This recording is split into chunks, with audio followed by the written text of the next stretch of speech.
बहुत समय पहले की बात है। एक गांव में एक बड़े धनवान सेठ और उनकी सेठानी रहते थे। दोनों के पास अपार धन दौलत थी, सोना, चांदी, घोड़े, हाथी, सब कुछ।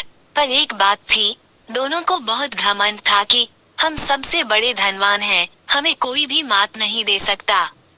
एक दिन गणेश जी ने सोचा, चलिए जरा इस दंपत्ति का अहंकार तोड़ते हैं।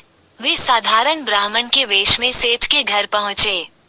गणेश जी बोले, सेठ जी, मुझे एक जगह जाना है, आपके घर का आटा और घी बहुत प्रसिद्ध है, थोड़ा दान दे दीजिए। सेठ ने मुंह बिचकाया और कहा, महाराज, हम तो व्यापारियों के लोग हैं, घी आटा देना हमारा काम नहीं, जाओ जाओ।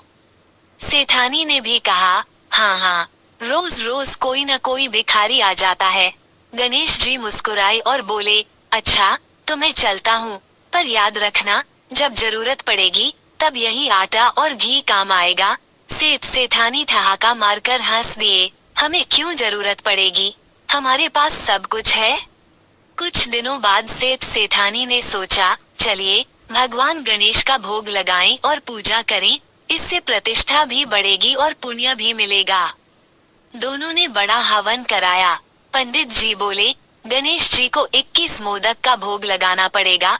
अब समस्या आ गई, पूरे घर में आटा और घी एक दाना भी नहीं था, क्योंकि पिछले दिनों उन्होंने सब बेच दिया था और नया सामान मंगाया नहीं। सेठानी बोली, अरे अब क्या करें, इतने बड़े यज्ञ में मोदक नहीं हुए तो लोग हंसेंगे। सेठ ने माथा पकड़ा, हाँ अब तो हजारों लोग जुटे हैं। तभी वही साधारण ब्राह्मण गणेश जी आ गए और बोले, क्या हुआ सेठ जी, क्यों परेशान हो। सेठानी बोली, अरे महाराज, आटा घी चाहिए मोदक बनाने के लिए, कहीं से मिल ही नहीं रहा। गणेश जी हंसते हुए बोले, उस दिन अगर थोड़ी सी मदद दे दी होती तो आज आपके घर भरे पड़े रहते, पर कोई बात नहीं, मैं ही दे देता हूँ।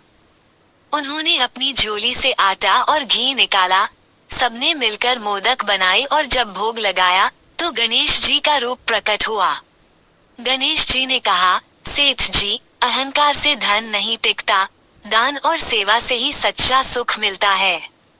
सेठ और सेठानी शर्मिंदा होकर बोले, गणेश जी, हमें क्षमा कर दीजिए, अब से हम कभी भी दान देने में पीछे नहीं हटेंगे। उस दिन के बाद से सेठ सेठानी बड़े दानी और विनम्र हो गए और गांव में उनका नाम सम्मान से लिया जाने लगा। धन कभी भी घमंड करने के लिए नहीं होता, असली दौलत वही है जो दान और भक्ति में काम आए।